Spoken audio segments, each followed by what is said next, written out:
गायत्री संहिता। आदिशक्तिरिति विष्णु तदाहं प्रणमामि। सर्गः स्थितिर्विनाशश्च जायते जगतो नया। यह गायत्री ही परमात्मा की आदि शक्ति है, उसको ही मैं प्रणाम करता हूं। इसी शक्ति से संसार का निर्माण, पालन और विनाश होता है। गायत्री संहिता आपको सुनाया जा रहा है। एक श्लोक मैंने केवल यहां पढ़ा है। आगे हम समझ सकते हैं कि संस्कृत के बहुत श्लोकों की आवश्यकता नहीं, उसके हिंदी अनुवाद को ही मैं आगे आपको सुनाऊंगा। विष्णु की नाभि कमल से उत्पन्न हुई। ब्रह्मा ने गायत्री की शक्ति से जड़ तथा चेतन संसार भी बनाया। जिस प्रकार शिव के केशों से निकलने वाली गंगा ने परिवार सहित भागीरथ को पार कर दिया, उसी प्रकार संसार का पालन करने वाली गायत्री हृदय रूपी मानसरोवर से प्रकट होकर सपरिवार साधक को भवसागर से पार ले जाती है। वही गायत्री ज्ञान रूपी जल से परिपूर्ण गंगा है। उस गंगा को मैं भक्ति से बार बार नमस्कार करता हूं। ऋषि लोग, वेद, शास्त्र और समस्त महर्षि गायत्री को श्रद्धा से हृदय में धारण करते और उनकी स्तुति करते हैं। ह्रीं श्लीं क्लीं इन तीन रूपों से संसार का पालन करने वाली त्रिगुणात्मक गायत्री संसार में निरंतर प्रकाशित होती है। शास्त्रों की सम्मति रूप वेदों की माता गायत्री ही मानी जाती है। निश्चित ये चारों ही वेद इस गायत्री से उत्पन्न हुए हैं। संसार में परमात्मा की जो सूक्ष्म और सात्विक ब्रह्म शक्ति विद्यमान है, वही गायत्री कही जाती है। प्राणियों के अंतःकरण में दैवी तत्वों का प्रादुर्भाव गायत्री के प्रभाव से ही होता है। गायत्री की उपासना करने से आत्मबल बढ़ता है। धीरे धीरे जन बंधन रहित परमात्मा की समीपता प्राप्त होती है। मन को वश में रखने वाली गायत्री के उस उपासक को उपासना के पश्चात पवित्रता, शांति, विवेक ये तीन आध्यात्मिक लाभ प्राप्त होते हैं। कार्यों में साहस, स्थिरता और वैसे ही कर्तव्य निष्ठा ये तीन मन संबंधी लाभ भी प्राप्त होते हैं। संतोषजनक धन की वृद्धि, सब ओर से सहयोग और स्वस्थता ये तीन सांसारिक लाभ भी प्राप्त होते हैं। नाना प्रकार के विघ्नों के समूह इससे शीघ्र ही नष्ट हो जाते हैं। उपर्युक्त शत्रुओं के विनाश से आंतरिक शक्ति बढ़ती है। आंतरिक शक्ति से मनुष्य सहज ही संकटों से पार हो जाता है। निश्चय ही गायत्री के उपासक के हृदय में सद इच्छाएं पैदा होती हैं। उनकी पूर्ति के लिए सहज में साधन भी मिल जाते हैं। जब सब प्रकार के दोष, भूलें और विघ्न विनाश को प्राप्त हो जाते हैं, तब मनुष्य निर्भय होकर पूर्ण उन्नति के मार्ग पर चलता है। सर्वदा सन्मार्ग पर चलने वाले ऐसे व्यक्ति के बाह्य और भीतरी दोनों उन्नति के द्वार खुल जाते हैं। इसलिए श्रद्धा से, निष्ठा से तथा स्वस्थ चित्त से प्रतिदिन निरंतर ठीक समय पर गायत्री की उपासना करनी चाहिए।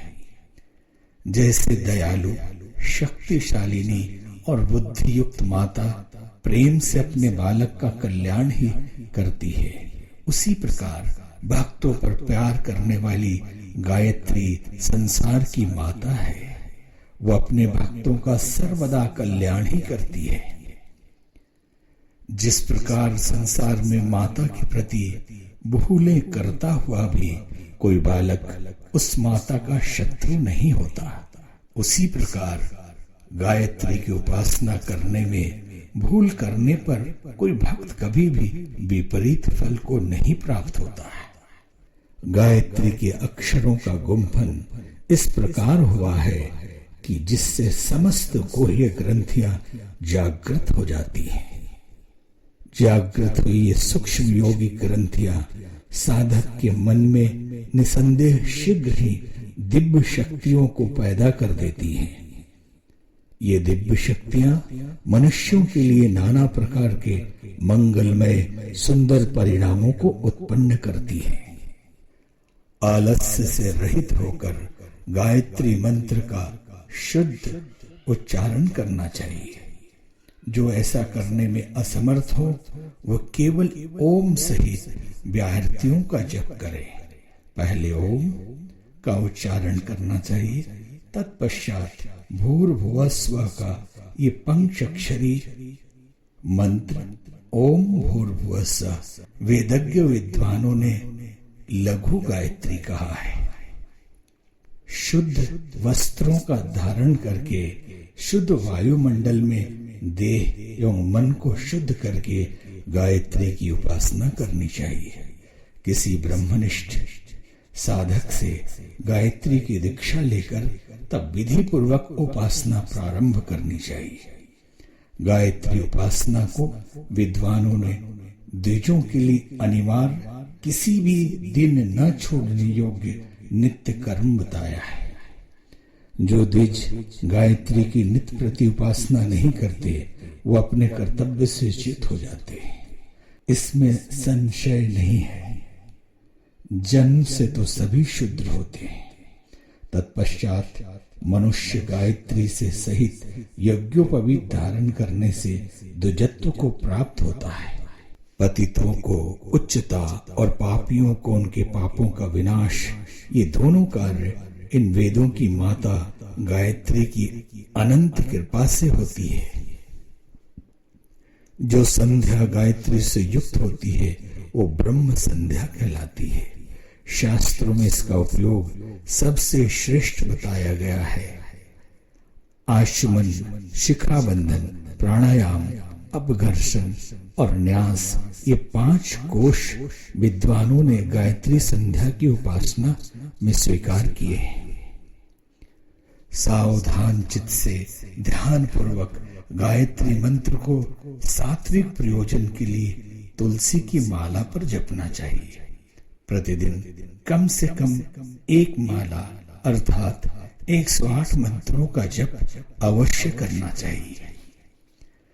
ब्रह्म मुहूर्त में पूर्वाभिमुख होकर मेरुदंड को सीधा कर पद्मासन में बैठकर संध्या वंदन करें। दीनता, रोग, शोक, विरोध, आक्रमण, आपत्तियां और भय, इनके निवारण के लिए गायत्री का अनुष्ठान करना चाहिए। इस अनुष्ठान से वह स्थिति पैदा होती है जिससे समस्त मनोवांछित अभिलाषाएं यथा समय पूर्णता को प्राप्त होती है। इस अनुष्ठान से साधकों को संसार में चमत्कार से पूर्ण अनेक प्रकार की गुप्त आध्यात्मिक शक्तियां प्राप्त होती हैं। विधि एवं ध्यान पूर्वक गायत्री के 1.25 लाख मंत्रों का जप करना ही अनुष्ठान कहलाता है। पंचमी, पूर्णमासी और एकादशी के दिन अनुष्ठान का प्रारंभ शुभ होता है। 2 महीने में अथवा 40 दिनों में बिना नागा किए तथा नित्य समान संख्याओं में जप करता हुआ उस अनुष्ठान को पूर्ण करें। प्रेम से सुंदर और ऊंचे आसन पर गायत्री की प्रतिमा स्थापित करें। उसकी भली प्रकार प्रतिष्ठा करनी चाहिए। इस प्रकार से गायत्री की स्थापना करके तदंतर उन्हें नमस्कार करके दीपक, धूप, नैवेद्य और चंदन तथा अक्षत इन सब से पूजन करें। बुद्धिमानों को चाहिए कि वो पूजा के अनंतर भक्ति से गायत्री का जप प्रारंभ करें। जप के समय मन को श्रद्धा से युक्त और स्थिर कर लेना चाहिए। और यदि किसी काम से साधना समय के बीच में ही उठना पड़े तो फिर पानी से हाथ मुंह धोकर बैठें। आद्य शक्ति वेदों की माता स्वरूप गायत्री मेरे भीतर लगातार शक्ति की लहरों के समूह को और ज्ञान के प्रकाश को उत्तरोत्तर फैलाकर प्रेरित करती हुई विद्यमान है। इस प्रकार से निरंतर ध्यान करता हुआ निमग्न होकर उसका जप करें। गायत्री का उपासक निरंतर 24 लाख गायत्री के मंत्र जप का अनुष्ठान करने से गायत्री की सिद्धि को प्राप्त करता है। गायत्री की साधना के लिए साधक को चाहिए कि वो श्रद्धा भक्ति के साथ योग्य श्रेष्ठ गुरु वरण करे और गायत्री की दीक्षा लेकर साधना प्रारंभ करे।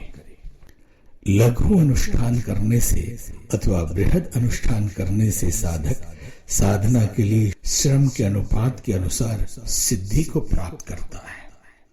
सिद्ध हुआ अकेला ही गायत्री मंत्र संसार के समस्त मंत्रों द्वारा हो सकने वाले कार्यों को सिद्ध करने वाला माना गया है।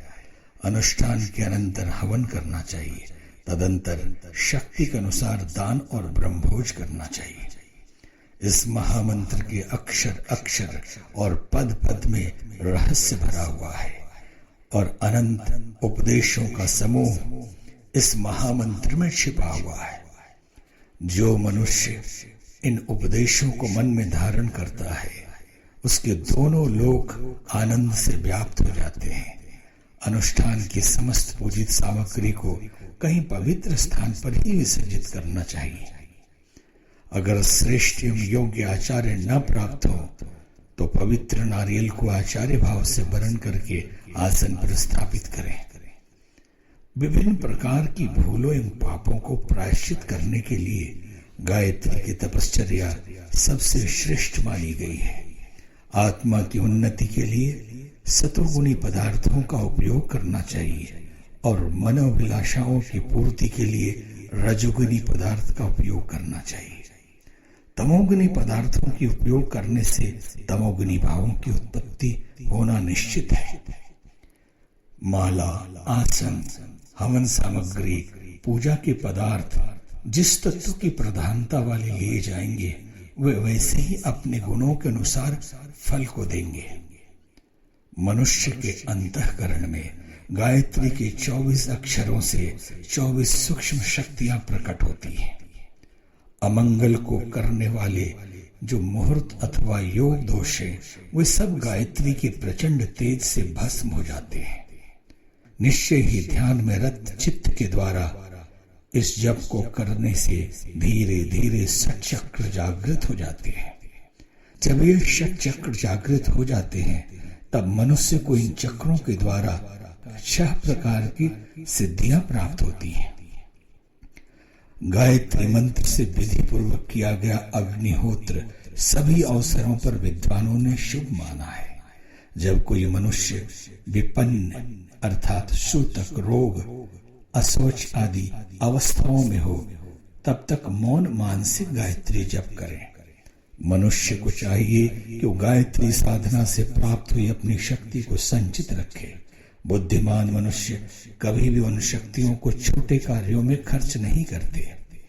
आत्मोद्धार के अभिलाषी मनुष्य को प्राप्त हुई अपनी शक्ति का जहां तहां अनावश्यक प्रदर्शन या चमत्कार नहीं करना चाहिए। आहार में, व्यवहार में और उसी प्रकार मस्तिष्क में भी बुद्धिमान साधक को सात्विक होना चाहिए।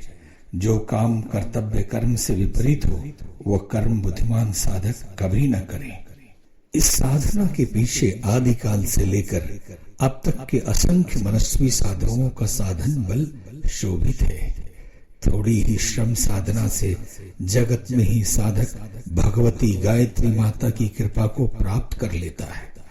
मनुष्य निश्चय पूर्वक प्राणायाम सहित गायत्री को जपता हुआ मन का निग्रह और इंद्रियों की संपत्ति को प्राप्त करता है। बुद्धिमान व्यक्ति मंत्र को चारों भागों में विभक्त करके तब रेचक, कुंभक, पूरक और बाह्य पूरक को करें। जिस प्रकार धन पास में रखे रहने से भी कार्य सिद्ध नहीं हो जाता, उसी प्रकार से मूर्ख मनुष्य इस महासाधना के लाभ प्राप्त नहीं कर पाते। जो साधक मंत्र शक्ति का दुरुपयोग करता है, उसको वो शक्ति ही समूल नष्ट कर देती है। जो मनुष्य निरंतर साधना करने से साधनात्व को प्राप्त हो जाता है, उस व्यक्ति को स्वप्न अवस्था में दिव्य अनुभव होते हैं। संसार में सफल साधक नवीन और विचित्र प्रकार के विविध अनुभवों को साधना की सिद्धि के पश्चात प्राप्त करता है। बुद्धिमान पुरुष भिन्न भिन्न कार्यों में गायत्री के सिद्ध हुए मंत्र का प्रयोग भिन्न भिन्न विधि से विवेक पूर्वक करता है। वेद में जो गायत्री 24 अक्षरों में गूंथी गई है, विद्वान लोग इन 24 अक्षरों के गूंथने में बड़े बड़े रहस्यों को छिपा बतलाते हैं। यज्ञोपवीत का जो गुह्य से गुह्य रहस्य है, वो सब विश्व माता गायत्री में अंतर्निहित है। ये गायत्री ही गुरु मंत्र है, जो सर्वोपरि विराजमान है। एक बिंदु में सागर के समान इस मंत्र में समस्त ज्ञान और विज्ञान आश्रित है। गायत्री के अंतर्गत अनेक योग समूह छिपे हुए रहते हैं, इसमें कुछ भी संदेह नहीं।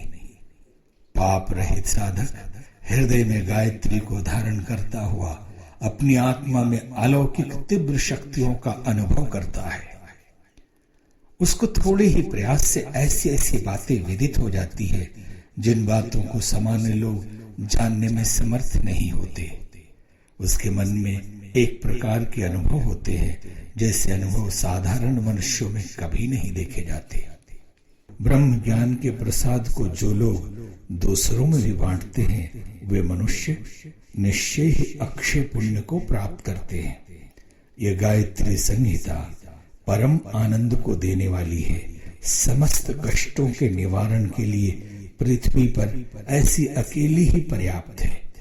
जो लोग उनको श्रद्धा से पढ़ते हैं और ध्यान पूर्वक इसका चिंतन मनन करते हैं तथा अपने विचारों कार्यों को इसके अनुरूप बना लेते हैं, वे लोग भव बाधाओं से तर जाते हैं।